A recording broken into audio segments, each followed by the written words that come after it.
Selamat datang di pagelaran Wayang Kertas yang dipersembahkan oleh kelompok 5. Pagelaran ini kami buat dalam rangka menyelesaikan tugas kelompok mata kuliah Filsafat Umum 1 dengan dosen pengampu Bapak Ahmad Sabir, Master Filosofi.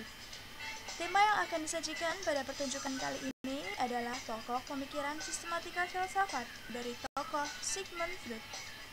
Bersiap-siaplah, karena pertunjukan akan segera dimulai. Bagi yang duduk di belakang, mau pindah ke depan juga boleh kok, karena kami yakin pertunjukan ini pasti lebih seru dan gak seserem film Annabelle.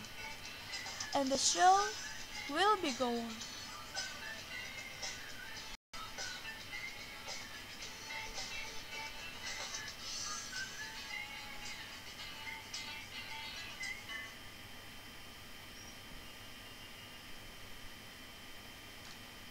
Biografi tokoh Sigmund Freud lahir dengan nama Sigismund Freud Slomo pada tanggal 6 Mei 1856 di Freiburg, Jerman, dan meninggal pada tanggal 23 September 1939. Ia adalah tokoh pendiri teori psikoanalitis di bidang ilmu psikologi. Menurutnya, kehidupan jiwa memiliki 3 tingkatan, yaitu sadar,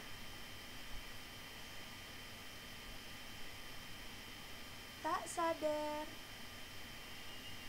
dan prasadar.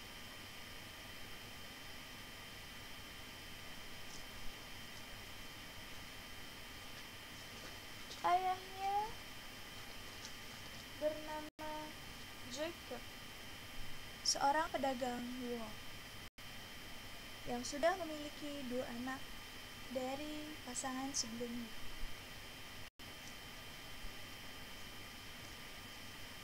Sedangkan ibunya bernama Amalia, usianya 20 tahun lebih muda daripada ayahnya. Kegagalan bisnis ayahnya lantas kemudian membuat Freud dan keluarga terpaksa pindah dari Freiburg di Jerman ke Wiener di Austria. Freud adalah anak kesayangan ibunya. Sikap ibunya inilah yang diyakininya sebagai pengaruh besar dalam kesuksesannya. Orang yang lebih disukai ibunya, mereka lebih mandiri dan optimis dalam kehidupan mereka yang sering membawa keberhasilan, kata Freud. Sigmund Freud adalah seorang dokter dari Wiener, Austria yang dapat julukan sebagai Bapak Psikologi. Ia berpendapat bahwa kesadaran merupakan bagian yang paling penting dan paling berpengaruh dalam kehidupan manusia. Dan dari pernyataan tersebut, ia mengemukakan bahwa alam bawah sadar atau ketidaksadaran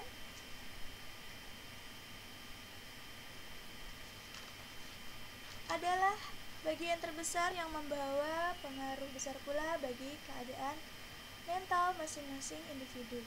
Sedangkan alam sadar adalah sebagian kecil yang dapat membawa pengaruh terhadap keadaan mental masing-masing individu.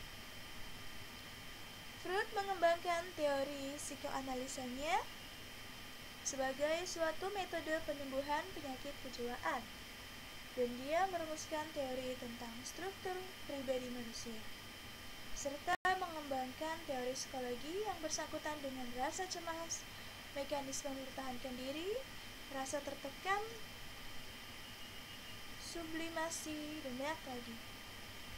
Karya-karyanya banyak menggugah gairah bidang psikologi.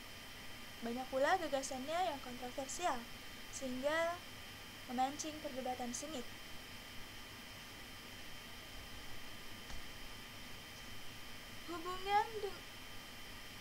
Hubungannya dengan sistematika filsafat, metafisika. Semua sumbangsi Freud terhadap dunia ilmu pengetahuan cenderung mengarah kepada hakikat jiwa, yang pada dasarnya adalah sesuatu yang tidak nampak, tapi termanifestasi atau terwujud dalam perilaku manusia sehari-hari. Sebagai contoh, kita dapat memperhatikan keadaan jiwa seseorang yang tidak nampak melalui caranya berbicara atau melalui perilakunya sehari-hari. Setelah mengetahui kondisi seseorang melalui perilakunya, kita dapat menyimpulkan suatu keumuman atau keuniversalan dari perilaku-perilaku tersebut menjadi sifat-sifat umum yang ada pada diri manusia.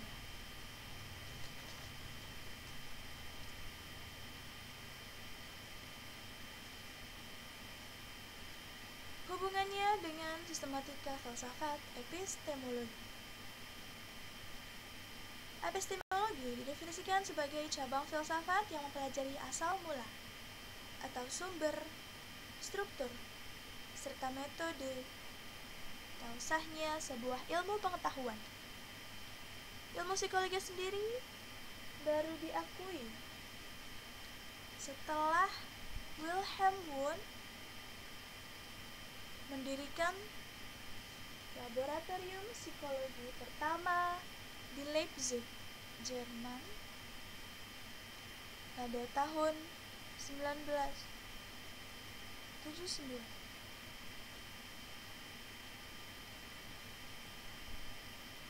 Laboratorium tersebut berfungsi untuk mengukur fenomena-fenomena psikologis yang tidak nampak menjadi nampak. Jadi, psikologi mengembangkan pengukuran-pengukuran terhadap fenomena-fenomena psikologis agar mendapatkan sebuah predikat ilmu. Dahulu, psikologi pernah tidak diakui sebagai suatu ilmu oleh Auguste Comte, seorang tokoh sosiolog yang juga penganut paham positivisme. Menurutnya, kajian ilmu psikologi adalah pengalaman batiniah, tidak dapat diindra atau tidak diterbukti.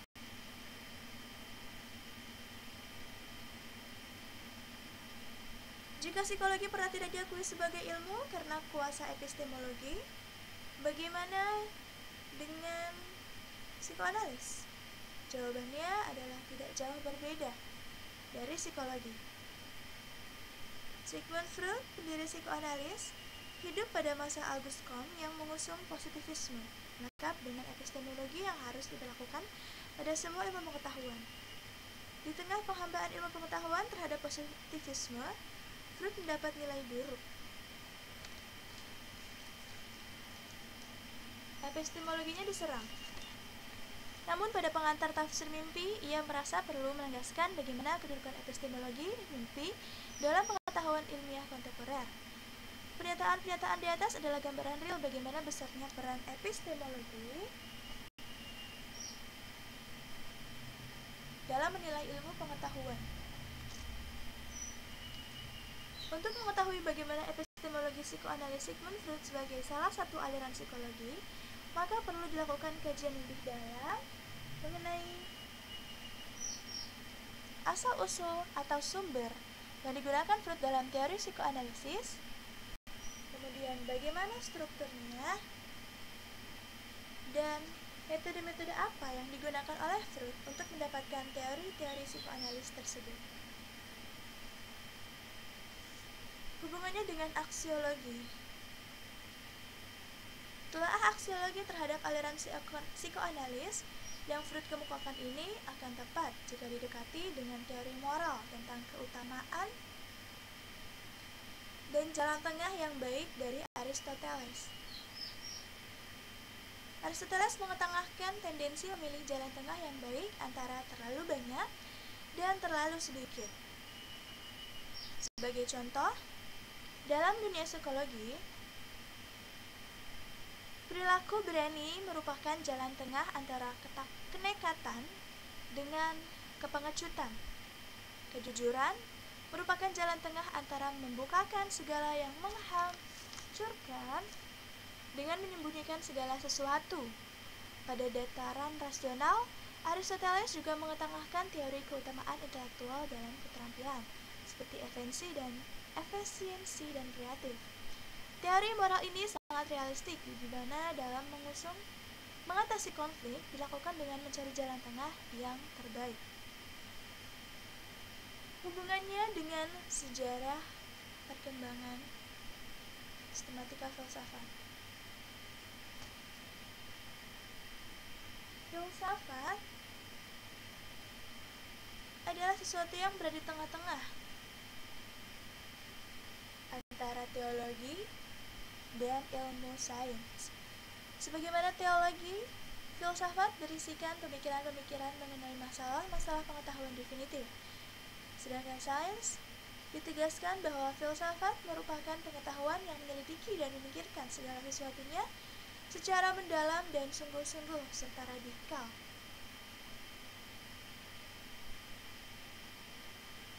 Sehingga mencapai hakikat segala situasi tersebut. Berdasarkan uraian di atas, filsafat adalah pandangan hidup seseorang atau kelompok yang merupakan konsep dasar mengenai kehidupan yang dicita-citakan. Filsafat juga diartikan sebagai suatu sikap seseorang yang sadar dan dewasa dalam memikirkan segala sesuatu secara mendalam dan ingin melihat dari segi yang luas dan menyeluruh. Sigmund Freud merupakan salah satu tokoh yang cukup berpengaruh dalam bidang psikologi berkat teori psikoanalisanya. Psikologi sendiri merupakan salah satu bagian dari ilmu filsafat seperti kebanyakan ilmu lain pada umumnya. Psikologi baru diakui sebagai ilmu yang berdiri sendiri sejak Wilhelm Wundt mendirikan laboratorium psikologi di Leipzig, Jerman. Usahanya tersebut telah dapat membuktikan bahwa psikologi merupakan suatu ilmu pengetahuan yang keabsahannya dapat dibuktikan dengan eksperimen-eksperimen yang tercatat dalam laboratoriumnya. Psikologi tidak lagi dipandang sebagai ilmu awang-awang, terlebih karena objek penelitiannya adalah jiwa yang pada hakikatnya memang sesuatu yang tak nampak. Tapi setelah dibahas pada bagian sebelumnya tentang metafisika, aksiologi, epistemologi, dan sejarah perkembangan filsafat, paling tidak ilmu psikologi atau teori psikoanalisis Freud sudah dapat menampakkan jati dirinya sebagai ilmu pengetahuan yang sampai saat ini telah banyak memberikan sumbangan bagi dunia atau perkembangan dunia ilmu pengetahuan. Terima kasih atas perhatian Anda. Sekian pertunjukan dari kami. Semoga apa yang kami sampaikan dapat bermanfaat bagi Anda semua dan dapat dimengerti. Terima kasih dan sampai jumpa.